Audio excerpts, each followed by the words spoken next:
There it is. It is there. Are we live? We're live. Okay, so we're live. Hey, everybody. Welcome to the Shine All the Time show. We have an amazing guest today. It was kind of a surprise.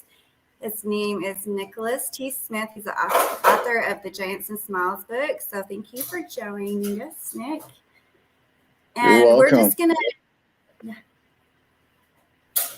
to, So we're just going to talk about how I wanted to talk to Nick about and share with you guys about how he created all of this, because I think it's an amazing story and it's awesome to share other people's stories. So we'll just kind of talk about it. Yeah. Nick, I'll let you guide me. So do you want to share with us how the books became created? Yeah, I'll go back in time, 2000, it was 2009. So we just come out of 2008. The economy just crashed.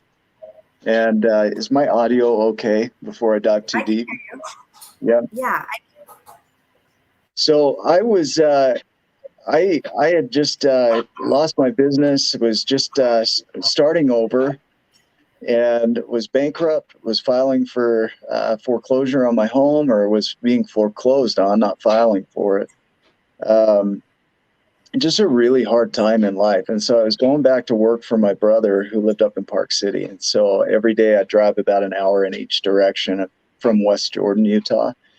And I would listen to books, probably 70 or 80 books a year is what I was doing. I just listened to them while I was driving. And so I was, feeling really down with the situation. At that time, my wife at the time said, if things don't change, our relationship is going to change. And so I just felt this drive to do something different, but I felt hopeless. I felt lost. I just felt like there's no way that anything's going to be any different. A friend of mine, Julie Blake, had said that I needed to meet with somebody because I told her I wanted to do speaking and coaching. And she said, you've got to meet this guy named Steve Hardison. I didn't know anything about this guy. This was 11, 12 years ago. I had no reference to him, never heard a story about this guy, nothing. She just said that your life will change if you'll have this conversation with him. And so she had arranged a call, and I didn't know when it would come through. But I just knew to expect him. And at that time, things were pretty challenging. I was getting my food at a food bank at that time. And actually in Utah, people would know it's the church welfare. I would go down and get groceries there because that's all I could afford to do. And I was going to get groceries, and he called. And I was sitting in the parking lot, and we sat and we talked for about an hour. And I remember how I felt more than what he said. There were a few things that stuck out that he said that stayed with me, but it was more about being heard in a way that I've never been listened to before. And Steve Hardison just sat there and just really heard me, but helped me to hear myself too, and to see that there's more to me than maybe I had imagined. And there was one point I asked him a question. I said, "Can you?" And before I could finish my question, he says, "Yes." And I said, "You don't even know what I'm going to ask." And he says, "Doesn't matter what you ask. There's nothing that you can ask that's bigger than me." And so I forgot what I don't even know what I was going to ask at that point. And so you'll see this in the book. This was a dialogue between the giant and the small in the book. I put that in there for that reason, because it just hit me so impactfully. There's nothing bigger than you. That's kind of an arrogant statement, right? In a way. No. But it was something that hit me that we put those limitations on ourselves. And he said, it's not just what he can do, it's what he can enroll others to help him create. He expounded on that it wasn't just an arrogance of I can do anything, right? Right. It was, we can all do that, and we can enroll others into our dreams and visions. And so that really stuck with me. And nothing really changed from that conversation. But as I was driving to work, I was listening to Who Moved My Cheese by Spencer Johnson. Mm-hmm. And I thought, this is such an easy book. I could write this. And I love the message of it because the story is fun, but I didn't know what I would write about. I saw the mansions on the hill, and I'm like, wow, man, why are they living such giant lives while I'm living such a small one? And in the beginning, it was about that, like, how did they get there? And I didn't want to answer that question from the space of, oh, they're entitled, or they're just lucky, or anything like that. I thought, if I'm going to teach my kids something, I wouldn't want to teach them from that space. I'd want to teach them that they created value in the world, that they're out there figuring themselves out and doing big things so that they can live bigger lives. And so I got a recorder, and I started writing a story. And as I was driving, I would just record that story. Here's the recorder right here. This Oh, is I the love original. And I would record it on there while I'm driving. And I'm sitting here crying in my car, being these characters as I'm driving up the hill. I'm like, just speaking it in. And then I'd go home and write it down and share it with my kids. And immediately they would start, I get the emotion of it even. They would start to say, oh, I'm a giant. And then they would give me ideas like, what about this or what about that? And so I'd write that into the story. And so it became an evolution of me imagining what it would be like to coach with a giant like Steve Hardison. And so he became the character that I kept in mind, is if I were talking with him, what would he teach me? And that became the dialogue of the book. And this was 11 years ago. Do you want me to keep going? Like, yeah, I think it's beautiful. I love that your children are involved in it. And I can feel the feeling too. I've got chills as you're talking, because this is what creating is all about. And you know that you're on the right path when you have these like feelings, and emotions. And when life speaks to you, that's how I think. So I continue. Yeah, I like that. And what that brings up right now is, like, years later, now I'm learning those darkest moments in my life, those depressive moments, depression, they actually serve me, because this wouldn't be a creation if I hadn't gone through that darkness, because I wouldn't have pulled myself out or had a reason to pull myself out. And so it was kind of that inspiration to really look for another path. And I think that's what depression is designed to do, is to get us to look inside and say, look, what you're doing isn't working. So you got to do something different. And in the past, I would think, well, I'm miserable, I'm failing, I'm broken. And now I look at depression as, wow, there's opportunity here, because what I'm doing isn't working. I get to pull energy and move it somewhere else. And so that's kind of what the book became. So I like that. I think that I think that you're right. Like, my brand, Shine All the Time, was actually created in, I think, 2016, but I originally made it a clean, and I just really loved the name. And I knew that I didn't want to have a cleaning business forever, but I had, done hair and all this stuff, and had moved to an area where I needed some extra income and, just things like that. So I thought, well, I just get paid doing what I've always done, which is cleaning, Right. And so I started doing people, but then now it's, I've created something different out of what I depressive state, Yeah. So I like that. Yeah, I think people look at their depression and they I'm doing your comments for you, since I know the back office here. So I can't even see where they are. So thank you. This is learning experience. yeah, up on your screen they'll be on the top right. But this is what's beautiful about this network is 11 years ago I was in the low of lows, right? Like, there's no change to my life. It doesn't feel like things are going to get better. It actually felt like they were going to get worse. And then things would keep coming up and they would just get worse and worse. And in 2011, I made an agreement with my wife at the time that I would go back to school and get a degree and then get a job. So I did. I went back and started doing car sales. And I thought, if I could make 30, 40 grand a year, I'll be okay. That'll help. And then I'll go back to school. Well, it turns out I'm pretty good at sales. So I was well above that. And while I was working full time, I was going to school. So I put the book on hold. I tried a Kickstarter back in 2011, was trying to raise $10,000. I raised $800. I thought, that'll help me pay for the images, because I found my artist back then, and I couldn't afford him. And so I put it on my vision, but I couldn't do it at that time, and I put it on hold. And it seems like there's some divine timing in this, because it's almost like this book wasn't meant to come out till 2020. And Yes, I so would totally, I yeah. yeah, go ahead. I'll cut you off. So you cut me off anytime.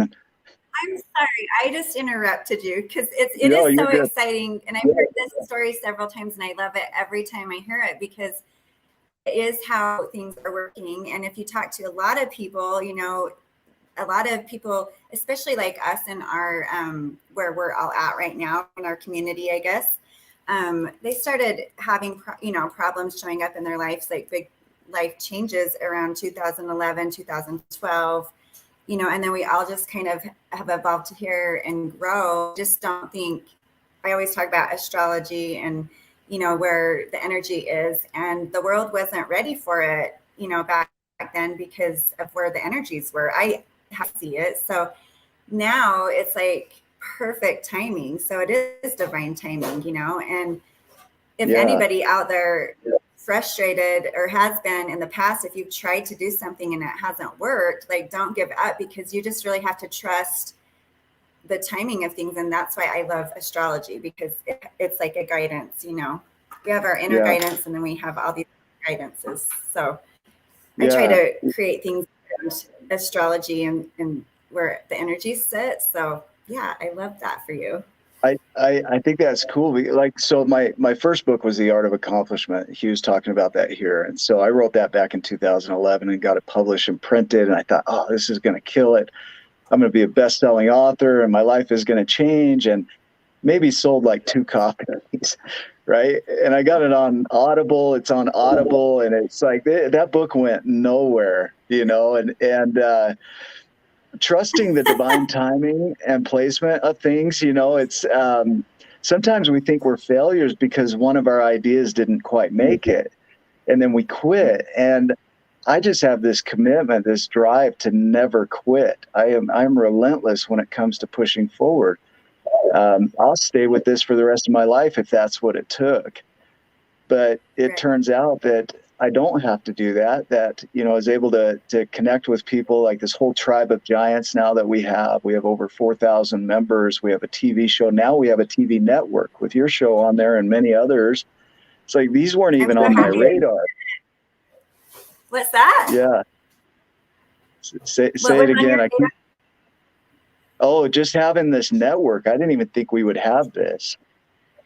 Yeah, So, I can see that you didn't have any clue that this was like gonna manifest everything like it has, but what yeah, a yeah. huge opportunity for the world to be able to be a part of a network or watch a network or, you know, learn from all of the amazing people in the network. Because like I said last night, I've never seen a network like this. And it's like, you know, there's so much out there. It's just nice that there's inspiring things where you can feel safe and have support and a community. Well, So I love all of the tribe of giants. I love you all. You guys are amazing. Tana, I love you. I see all your comments. Thank you for your support. that's fun. I'm And, I'm I'm I'm you know, juggling these. These are awesome comments here. The beauty, Natalie, too, is you and I have different views. Like we see the world a little differently, but foundationally, we come together on a level that we have this agreement, right? There's things that are foundational for all of us that are so, they're just necessary and needed in our lives. And so we can come together in these differences and really still create beautifully, I think. Do you oh, find that too? absolutely. Yeah, if there was more than of me, it would be a hot mess. If I was creating with Yeah, somebody that was like me, it would just be like party mess, yeah. all these start of creation, nothing finished. Um, but so I've learned in my life, I've created a lot of things, anything that I wanted, really, like ever since I have been a little girl, I can think of, creating things that I wanted without knowing that that's what I'm doing. But there's always like a way is how I kind of think of it. And I use my inner guidance system, feelings that I have, and, you know, a lot of times prayer and meditation too, like asking for things, but, you know, just knowing that if, and trusting and knowing that if those things come to me, then that was meant for me. Right. But if but my point is that, yes, people like you and like Tana is this way, and Nicole, and then I have friends that are like me, but when we all get together as a tribe, like see within the tribe, the same personalities, and how we've got our cheerleaders, we've got our, you know, everybody's a creator. I mean, we just create different things. Like Jen Walter, she just made a beautiful post today about what she's discovered, who she is, and is exactly who she is. And she's like been such a supporter to all of us and brought joy and laughter, and is really like inspired me, because when I do get in like that depressive creating state, you know, or like trying to figure things out, I tend to not have joy in my life. While I create, you know, you get joy, but it's nice to have people like her like cheering you on, because it's like, okay, yeah, we can still do this and have fun, or, you know. So yeah, she's got a laugh too that's infectious. Like, yeah, you got to hear Jen Walter laugh. Holy buckets, Batman. She's amazing. So you got to. I've only up her on, and we were both. What? Oh, I don't know. I've got a delay on my end, but keep going. I have a delay too. The only time that Jen and I have spoken, we've messaged a lot and talked a lot on social media, but I think that it was during a full moon or something, and we were all just like, everybody who is, you know, I'll say empathic, or, you know, the creators and the people that were affected by the energies of the solar system, and then we were in the bathtub a lot during that time, because the energies were like super heavy. And so she was in the bathtub, and I'm like, I'm actually talking to you in the shower. So I'm like, this is funny. Like when women used to, and people, Boston, can you just be a little bit quieter with that? Thank you. Boston, people, what's up, buddy? Okay. You want to pop your head in? Here comes Boston. Hi, buddy. Hi. How are you? Good. Good. Okay. I'll let you come back on in a sec. All right. Thank you. He's a part of the No Pants Club right now. So. Well, I was there just a minute ago and decided to throw some on. Oh, why? Yeah. Anyways, I was going to say, like, me and Jen, when we were talking, like, and I know that I've talked to Ryan when I've been in the bathtub, and Tana for sure. And, you know, I love to go to Crystal Hot Springs, and water is my element. Like, I definitely love water. Oh, yeah. I'll have him say hi to you, Nicole, because he just like falls in love every time he talks about you. But I was telling Jen, like, it's like when the women used to gather in the baths, like in ancient times, you know, like in Egypt and all around the world. And so there is something like, I don't know, healing about that. But anyways, that was a tangent, but funny. It's good. It's a good tantrum though, because like sometimes that creation and connection is what you need, because the more calm you can get in your life, the more you start to create. Because it's, well, let me play with that, because I think of the depressed moments, right? Those dark moments that you want to create yourself out of those, but it's in that desire to get your brain back and your emotions back in check that you start to create yourself out of it. And like baths are a way to do that, to get that calming so that you can actually have ideas, because when you get into that survival mode, it's really hard to do anything. And so having a network of people or having those conversations or those meeting places, right? Like they give you that room to settle in and calm down so that you can start creating from there and change your world. I don't know if that ties in. And I just, absolutely, it does.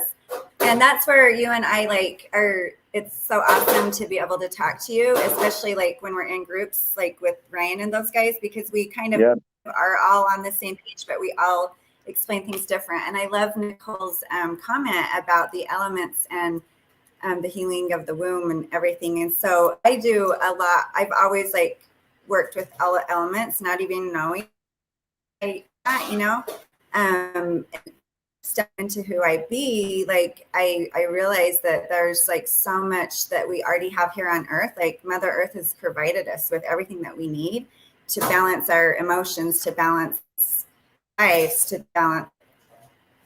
balance things, so that when we do create and it all comes together, like then we're balanced.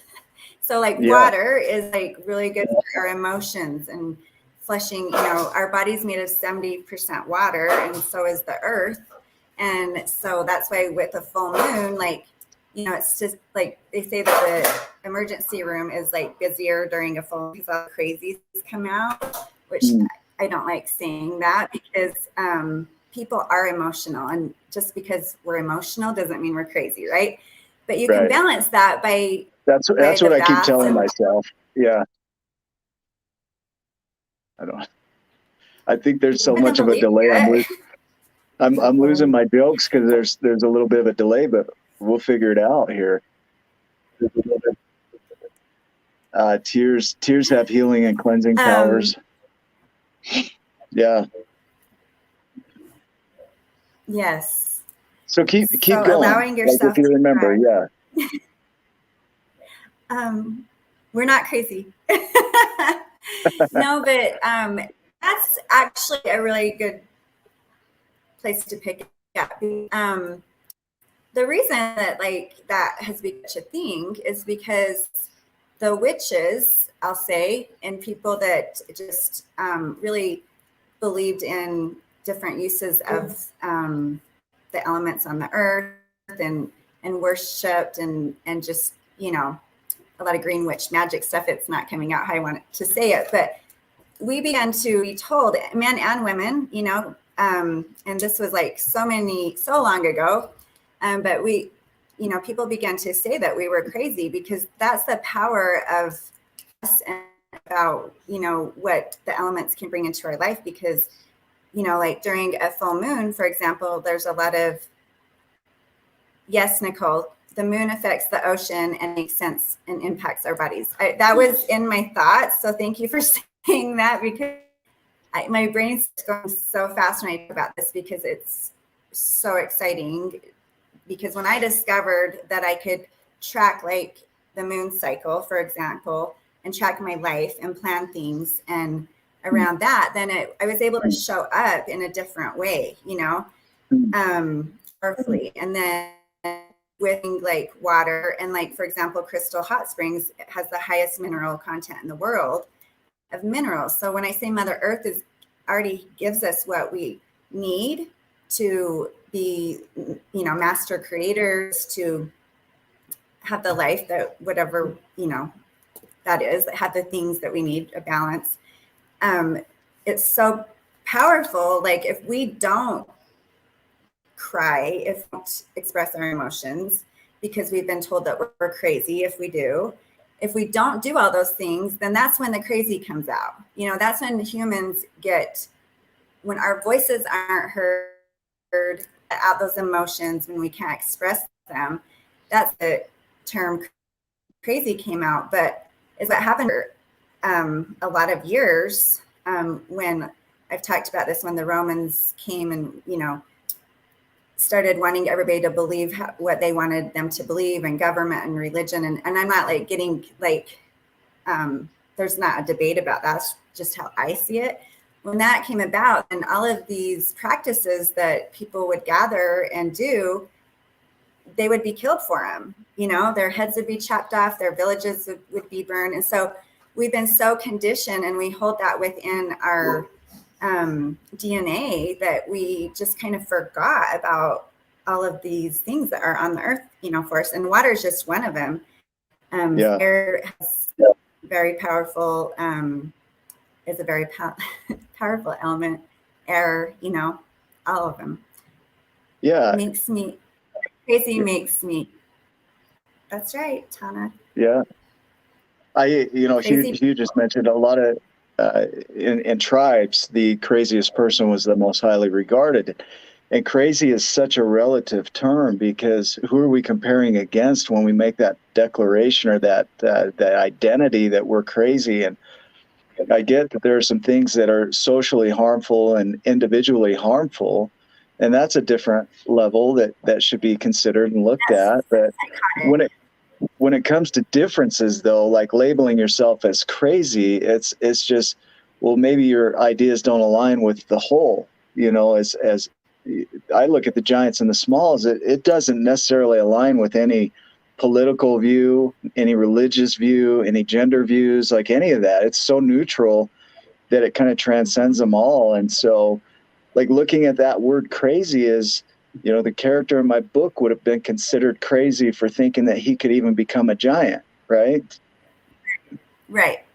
And that's why I love your book for so many reasons, but it's messages like that. Like, we have been told that if we're not, behaving a certain way or living life a certain way and working a 9-to-5 job and, just doing the thing that, and it's not so much like that anymore, but, we are ostracized and we are unsupported by society.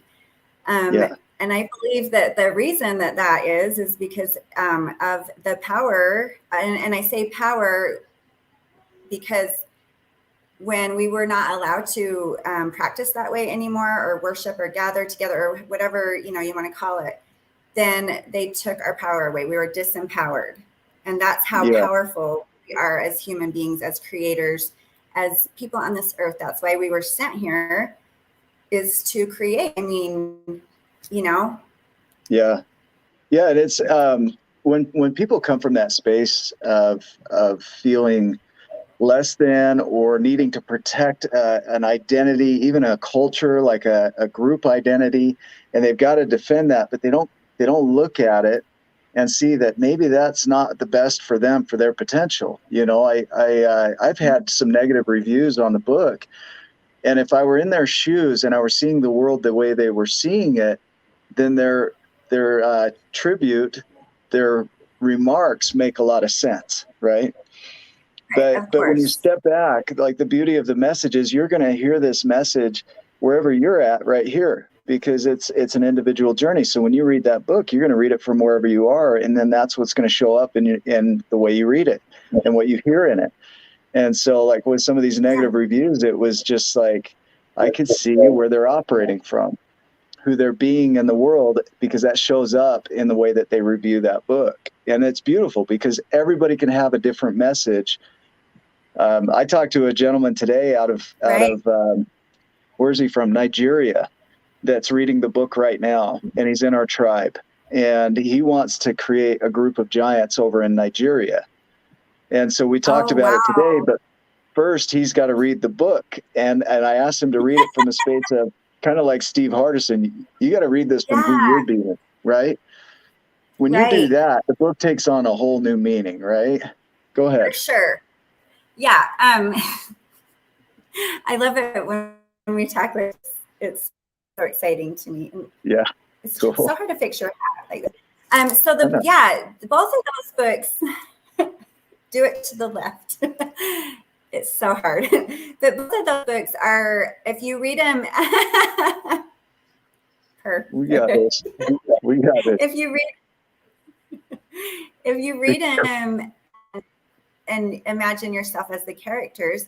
And I feel like in Steve Hardison's book and your book, and yours, is great for children too. And that's such an empowering message. That's a message that is not taught in the schools. And, the thing about surviving a pandemic or any situation in life is being able to adapt to things, right? And how do we know how to adapt if we're not taught our natural instincts? And Tana's book teaches that too. Our inner natural instincts. And if we're not taught that, life is outside of the box, and it's so much better, but there's a reason that they want to keep us in that box. And I don't know who they are. We'll just throw it out there, but anybody, whether it's at school or whether it's the government or whether it's some secret society, there's always people that are trying to keep creators and people that think differently outside, like in this box. And I feel like during the pandemic, a lot of artists and creators were shut down, and you know, even musicians like Dua Lipa, for example, who's like my favorite. Her music wasn't even produced. Like, she had made this amazing album and they didn't even, because I feel like that was kind of part of the plan, like to keep the arts and joy. And let me share a perspective on that, because okay, that is one way to look at it for sure. When 2020, we'll say when 2020 hit, right, which is about March of 2020 when everything shut down, we had just launched our Kickstarter for that year. We were going to raise, you know, our goal was $10,000. COVID hit and everything shut down, and we had to change our entire plan. And, you know, Charles Darwin says it's not the strongest to survive, it's the most adaptable to change. So Ryan and I, we decided we're going to go for it. So we launched anyway. And our target, our goal just went kind of level, took off like an albatross, is how we say it. Just took off like a clumsy bird on a beach. It was terrible. And then about the last week it launched, right? And we fulfilled our goal, and everything's been history since then, because now we have the Tribe of Giants, Wake Up with Giants. So it's easy to get stuck in a story that they, whoever that is, whatever that identifies as, they are keeping me small. But the truth is that we can adapt and change and pivot and shift gears and move in another direction and still reach our goals and dreams. Because look at TikTok in the last year and how many stars have evolved out of that. You know, if YouTube isn't working, a TikTok comes along and says, hey, we're going to do it a new way. And that happens over and over again. So anytime there's a limitation or a change or a restriction, people find another way. We're like water. But the only time we're not is when we ourselves become stagnant and we say, I can't because. So it is an internal story. So I'll go off on a little bit of a rant there on that one. But no, I love it. It's and I just forgot. I was going to say something, but that's the power of creators, you know, like that. And there is duality. So we were talking about they or whoever. It is a total, and I'm just going to be really honest in my truth and what I believe. Yeah, perfect. It's basically, you know, the shadow and the light to me is basically the narcissist and the empaths, we'll say, or creators, like the people that actually feel. We've been told for so long, like, we're crazy because we have feelings. We're crazy for standing up for ourselves. We're crazy for creating this or that. Or, you know, TikTok was said to be bad for so long. Hi. Marco, come say hi now. Hi, Marco. He's going to come into the call, so I'm going to make him get on. Say hi. Hi. He's awesome. Let me do it after. I don't know. I hope I didn't embarrass him. No, I'm talking. Obstacles are opportunities, yeah, for sure. Yeah. Nicole. And isn't he a good-looking dude? That kid is so cute, and I just really am fond of him because he helped me one night when my car spun off the road. Yeah, he's just a good kid. Such a peaceful, like, presence he has. Yeah. So. Anyway, keep going. And that is 100% why I'm back to crazy. Okay. Yeah. So there is a duality, and a lot of our systems are ran on a narcissistic personality. And it's really, like, I hate throwing that word around, but the more and more we go through all of what we've went through, and I've done my work for healing what I could heal, you know, there's always stuff to heal, but healing from a narcissistic relationship, and a lot of them in my life. And empaths, like, attract that. And it's, you know, in my spiritual communities online and energy workers and stuff, you know, there is a saying, or people always refer to right now, like, the veil is being lifted because of the energies where the solar system is. It's created, if you can imagine, like a veil to be lifted where truths are being, like, you know, talked about. And we're now beginning to see, like, we weren't taught history the right way. You know, I start looking at my family history, and it's a lot different than what I was taught in school, you know, but it's right there in my family history. Or I get my Akashic records read, and same thing, like, then I start diving into history, which I love. because I believe that we can learn from history, and history repeats itself, and it's just going to keep repeating itself until we do something different. So this is a great time in history to stand up for all of the people and ourselves, and have that. There's a huge airplane flying by, but have that.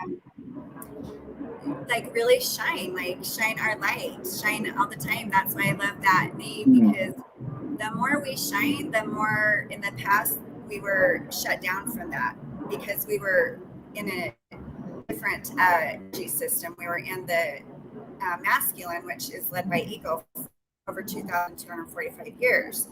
But now that we just shifted a couple years ago and we're more into the age of Aquarius, which is like arts and all that, like I said, like we are being led by the feminine. And to me, like,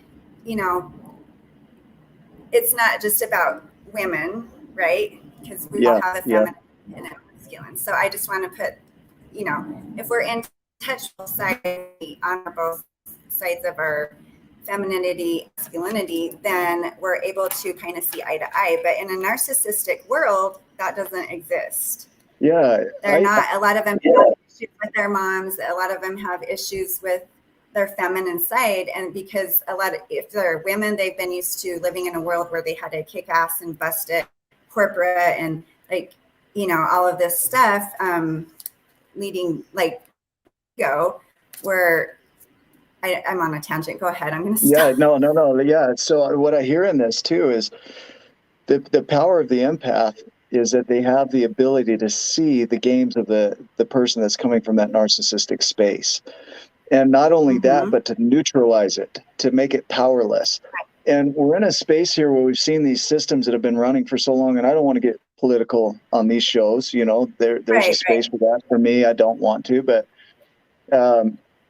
when we become aware of it, then we have an opportunity to change it. And the way that I choose to change it is to grow this group, to create people and remind them of their greatness. Because when one individual recognizes their greatness and then another and another and another, like you're saying, they start to shine, and that creates an impact in the world.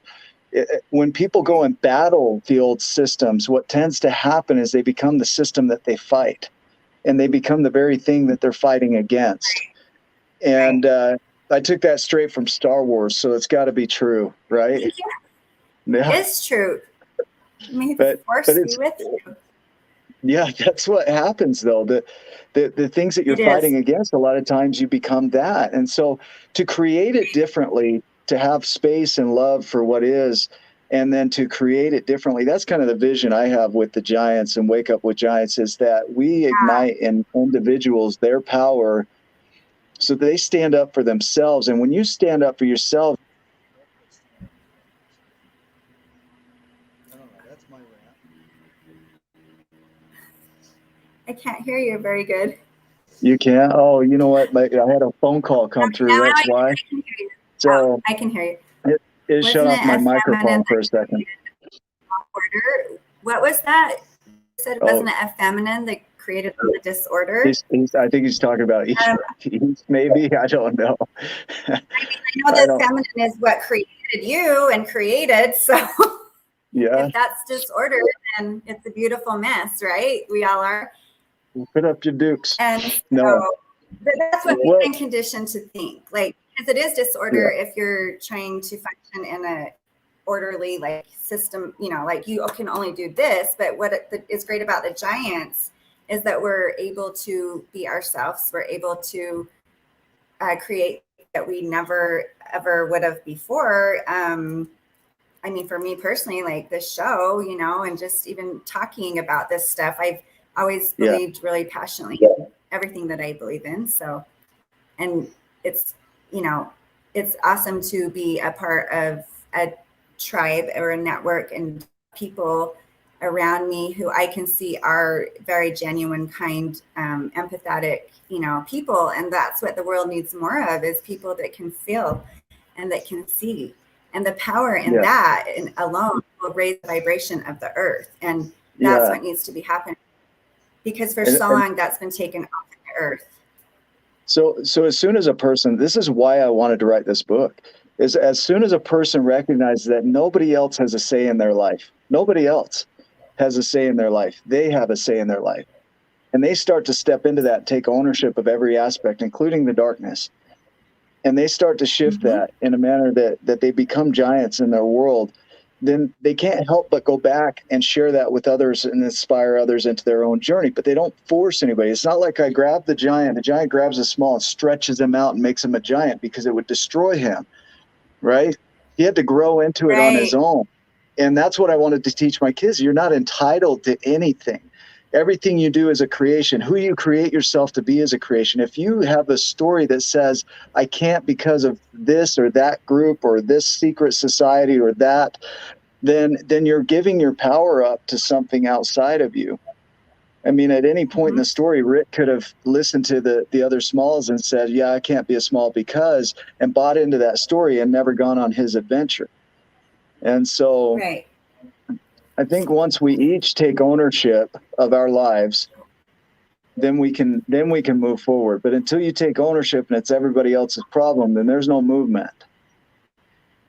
Right. And, so that's like a lot about, I feel like, being disempowered, and like being codependent on somebody, and like Ella asked me myself, I was, is it dependent?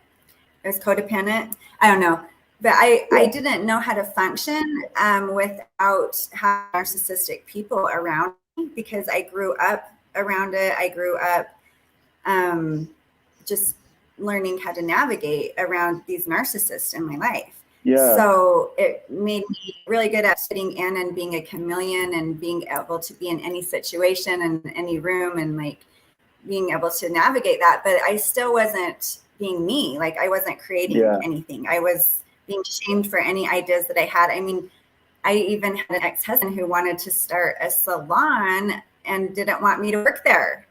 So it's like these narcissistic energies like throughout the world. And that's just a personal, so I don't about politics, I'll talk about my life. But yeah, sure. That's what happens is that, and I didn't realize people could see like my gifts, that I was an empath. They could see it, but I didn't realize that they were seeing it, because it's almost like they had me around just to, I don't know, use me, to bring creation and things into their world, where I was like emotionally like slaving away, because I was constantly like giving, trying to please or better, and it's just time like for all of us to really like stop doing that. If you feel that you're doing that, if you feel exhausted, I've got a vision. Stop doing that. I've got a vision around this. So if you imagine like in the movies, like somebody's being attacked and they're freaking out and their hands are flailing, and then the rescuer comes in and tries to grab them and help them out, but they're still fighting, right? They're still fighting. And so they're swiping the hands away of the person that's there to help them out. And the idea here is that we get so stuck in defending ourselves and protecting ourselves, and then we come into relationships with that energy and we're still swiping with somebody that's not doing those things, right? And so learning to navigate that is just another way for us to just heal that energy that you're talking about, because there are a lot of us guys out there that are not that energy. We're not the narcissists, and so we don't want that for women in our world. We want to empower you, right? Yes, thank you, because that's what I've learned. Like I talk about the first time me and Ryan met was in like a women's group. Of course, I saw him on the network, but he also was a part of a lot of women's groups, and I'll just call them women's group. But he had that. He's very much with his feminine side, and so are you. And he was just able to see us differently, but still stand in. Ego's not bad. We need ego to push us through things. Like if we were all just like love, then not a lot would probably get accomplished. But so the ego is good. It's just when it's use. We talk about like Hitler, you know, like Hitler, and a personality test that we've taken, and a lot of people take, some people's personalities comes up as Hitler, where it's like, I don't want to be Hitler, but think of all of the power and what he created, which is awful. Like, I shouldn't probably even be talking about that. And I hope I don't like offend anybody. I'm just using it as an example. But if you use that power in the right way, then you could do a lot of damage. But if you use it in the right way, So I know that there are. Yeah. Well, as a contrast, like a guy, you can have somebody that has the same energy as a Hitler and Mother Teresa, or Hitler and Nelson Mandela, or somebody. And it's all about what you choose to do with the energy. And so Nicole just said, you know, just a minute ago, that we have the power. So I think narcissists, what they do is they recognize those that haven't recognized their power yet.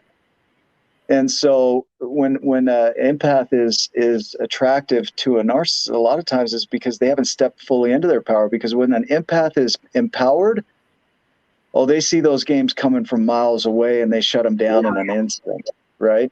So there is no attachment. Right. The pain that's created around that is very empowering, actually, because I don't want to ever sound like a victim. I allowed it all to happen. I didn't, you know, like Oprah always talks about Maya Angelou saying, now you know. You might not have known then, but now you know. And so now I know. And so I'm able to see in my life, and I'm just able to run from people like that because it hurt me so bad to give my power away. Yeah. And it wasn't even necessarily that somebody else was trying to hurt me. I just allowed it to happen. I didn't know that I was allowing it to happen, you know, because especially like here in Utah, like I know that we're one of the highest states for antidepressants and stuff like that because so many of the women grow up, and men, you know, we grow up with labels, and we grow up thinking like this is what a woman does, and we do this and that, and we slave away, and you know, we take care of the kids, and we support our husbands, and which I'm all down for, but it has to be like both ways. So yeah, there's just a lot of healing that needs to happen for a lot of people. And so part of what I do is I'm an intuitive, and I help people transition through that stage. Like now that the energies are shifting in the world, a lot of us are in transition. And I've talked about that. It's like when you birth, it's the point where you just want to give up and you want that epidural and you're like, I can't do it anymore. And I feel like we're kind of moving out of that energy, but people, you know, transition through that. And I think the Giants does. Like I totally believe that, or from what I experienced with the Giants and what I went to, is that that's what we're all doing. We're helping each other transition. So I want to speak to that a little bit. I love that, because that transformation from one way of being to another, oftentimes there's some darkness that comes up during that. And the reason it comes up is because you need to look at it. And it doesn't mean you have to do anything with it, but you often want to just be aware of it. We look at the world right now and the chaos that's coming up in the world right now. It's almost like a collective reset that we're all moving into this darkness. We're waking up to what's going on, and then we're moving into this darkness. And we can either battle that and fight it and become part of it, which is what a lot of people are doing, or we can start to create out of it, like my own darkness. So instead of fighting it, trying to fight the old system and fight the old people and all these things that have been going on for years, there's an opportunity to just start creating it differently, just like I did with my life. I didn't have to resolve every issue for my life to get better. Instead, I started creating it, stepping into it for it to get better, and it started doing that. And as a collective, we're going to need to do that. There's going to be this darkness and this chaos and this stuff going on. If you get mixed up in it, it doesn't matter if it's positive or negative energy, it's going to feed that thing. So why would you feed that when you could feed something more positive? Right. Oh, I love that. Like, I just want to like talk so much about what you just said. I thank you. That's where our personalities balance each other out, because I tend to, you know, be a lot more emotional and fiery about things, and that just made perfect sense. And it's what the point is. If you believe in past lifetimes or whatever, or history, I personally believe in past lifetimes, but I feel like, we've all been warriors. We've all fought, like we've all lived thousands of lifetimes. And if you don't want to relate it, just think of your ancestors have fought thousands of wars, have fought all of these things, and we're tired. We're done. Mother Earth is done. We've abused her. We've used all of her resources, and really, we need to like why we were here, and honor this beautiful planet that we have to live on, and use the resources that were given to us. And just take care of ourselves. I always kind of relate myself and people to Earth. Like our bodies are mapped out just like the Earth, and self-care is just as important right now, because in order to create all these changes, like we have to take care of ourselves, take care of each other. You see. Hi, Capri. Say good morning. Hi, Capri. She's hungry. So in a minute, I'll go get her food, but about 10 minutes, okay? Yeah. All right. Love you. We can jump off. No, we're good. I'm good. So I like that because there's so much opportunity right now for people to really create a new world, a better world for ourselves. And some of the old stuff, it's like we shed skin constantly. If we kept every ounce of skin that we were born with, we would be hideous. It would be terrible. It's like there's a shedding and a creation constantly in our world. And so to be able to have that space to shed things that no longer serve us and create new things that do, we're doing that anyway as an evolution in our own lives. And so here's an opportunity in the world to do that collectively.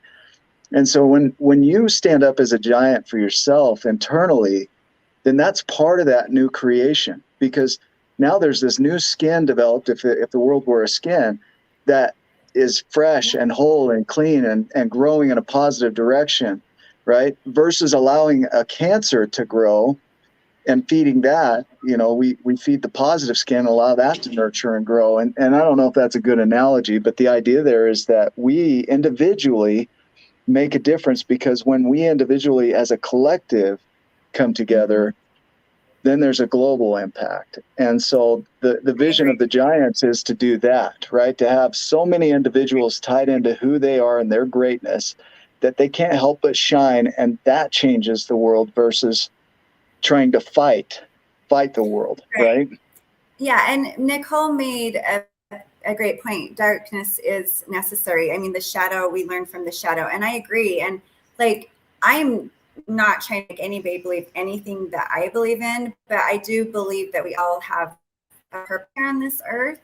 And as the collective like starts to come together, there's so many amazing people, and I've been connected to so many like online and stuff, and we all have different views. And for a lot of time, I felt pressure to take this course or take that course or join this group or whatever. And they all served me, and I learned from them. But I believe that since the beginning of time, like Adam and Eve, there were different tribes, we'll say. And it's just funny that we're a tribe of giants, because I'm not trying to like. There actually wasn't there? There actually were giants that were removed from the earth, and that's a whole other show. Right. Because of what they were able to create, and they, helped the earth. But anyways, but with each tribe, whether you're a giant or you're I don't know what the other tribes are. Yeah. I don't know, Judah or something like that. Groups, different beliefs. Like right now, this time in history, I believe that it's time for the shadow to meet the light and come together in alchemy. And so, and just honor each other, because we are always going to exist in a world of polarity. That's just, we live in a world that has darkness and light. It can't be all light. It can't be all darkness. And I believe that that's why we were sent here, is to learn to coexist together. And instead of wanting power or to control, if we all come together, all different beliefs, then, that's in union and in agreement and agree, like we have different, I mean, that's just a perfect world, right? The new earth. Yeah, I love that. Look at all the outfits. So you have a ton of clothes. You have a great hat, right? You get to create yourself each day as whatever you want. You can pick it out of a closet, or somebody could come in and say, Natalie, you need to wear this, this, this, and this. And you come from the space of, nope, you're not going to tell me how to create myself. I'm going to dress in this, and you can enjoy it or not enjoy it, but that's on you. And each of us has an opportunity to do that. So I was born with a certain set of beliefs and understandings of the world and how it works, and some clothes were handed to me in a sense. And I put those on and I tried them on, and I just kept feeling this anxiety and this disconnect with the way that the world operates. And so to be able to put on my own clothes, to choose my own outfits. For me, I love t-shirts and comfy jeans, stretchy jeans, right? Because I just need comfort. And so I like comfortable clothes. Other people, they don't care about comfort, they care about style. And that's the beauty of this earth, is it doesn't matter. Like, you dress you the way you need to dress you. And there's a way to do that you're loving of others, you're respectful of others. It's not about clothing. I hope you guys hear my metaphor here. It's about who you be on the inside, because when you dress and create yourself as that's going to show up in the world and impact others. Right. That's why I love when people compare to superheroes and stuff like that, because, you're right. Like, if any place that I worked, so my first job was like a salad bar girl at Sizzler. Yeah. And I had to wear like this uniform, and I would just go there and be like, oh my gosh, like I cannot wear these black Reebok high tops, and like, and being a stylist, like luckily I've just never had to worry about that much. But it's really shown me like what I put on every day, is what I'm going to create every day. And like, I love comfort too, And so part of like wearing uniforms is just trying to keep you small, I think. Well, to conform, right? To conform. And so here's the beauty. We need uniforms. Like police officers, we need to be able to identify people. I'm not saying that it's bad to have a uniform, but go ahead. Yeah. Well, I just, the beauty, like the giants and the smalls, the message of that is it is so neutral that it applies to anybody. It doesn't matter what race you are, what culture, what age, what background, what religious beliefs, political views. It doesn't matter. Like, people have a way to create giant things in their world, regardless of all of it. And so I think the reason it's so powerful is because it transcends all of that stuff that we end up fighting about, all that rightness and wrongness. Because it really is just some steps that you take in your life, 12 journeys going from unconsciousness to awareness to grief to gratitude, going through these steps and creating your greatness. But it's all about creation. And so in that creation, there's room for others to have their different creations. It's just like this world. If it was bland, if it was all one color, it would be horrible, I think. Somebody might prefer bland. Yeah.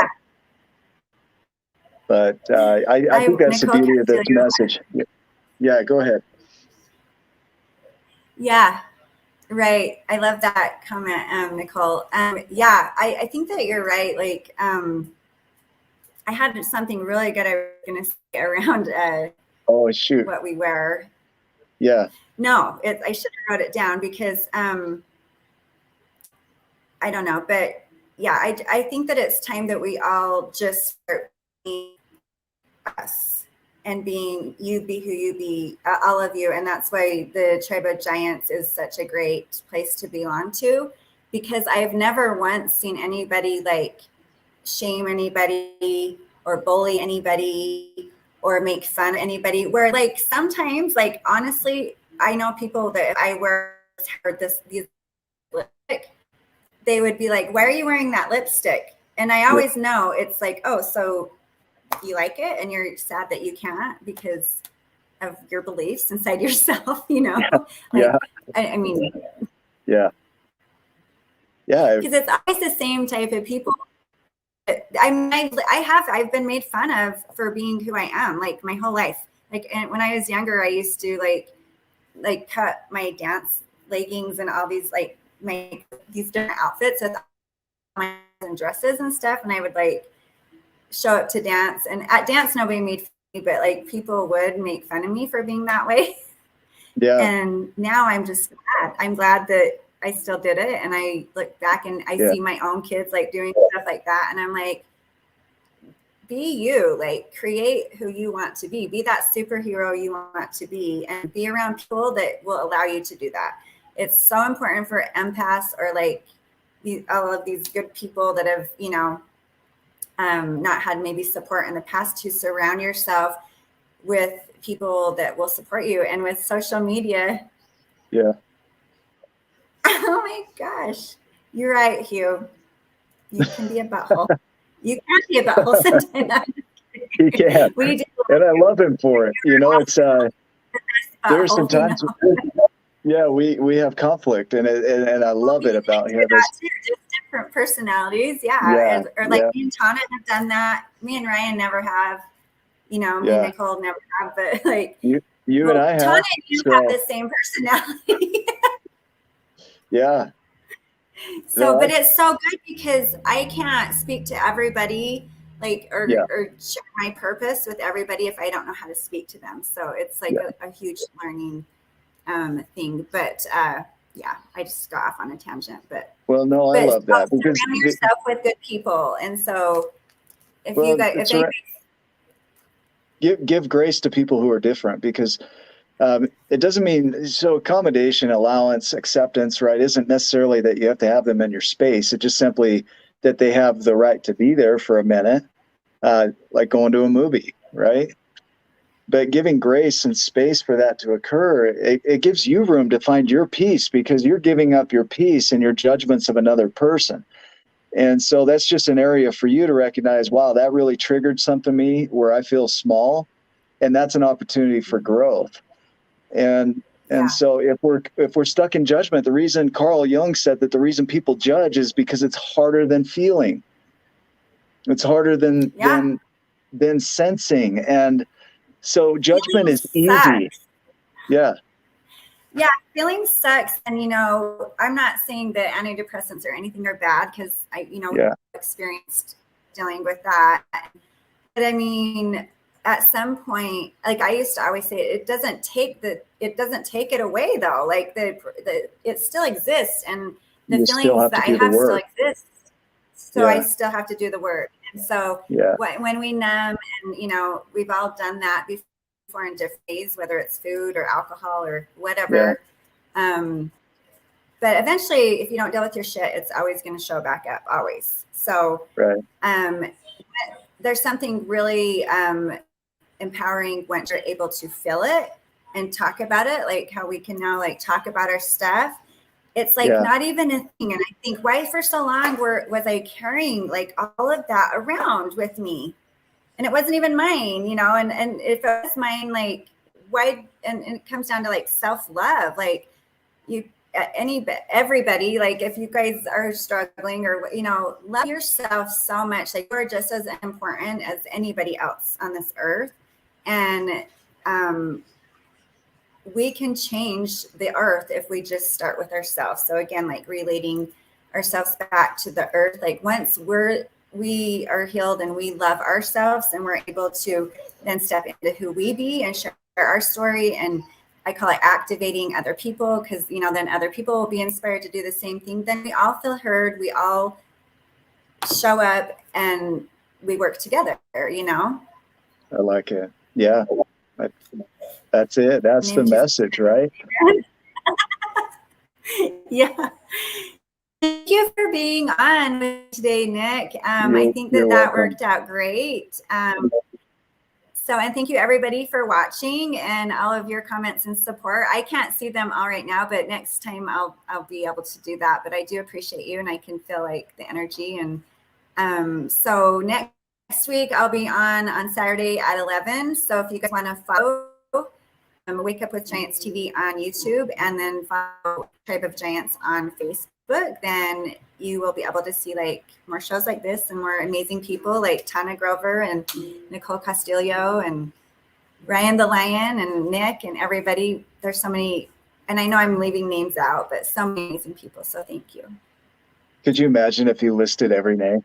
It would be years. I need to stop saying names, but honestly, like friends for so many years times, and she's like, I can't not talk about her. It's like you not talking about Ryan. Yeah. You know, Right. like that's a person too. So Yeah, that's awesome. love you. Well, thank you. Thank Thanks you. for Have letting a me good do day, that. everybody. Yeah.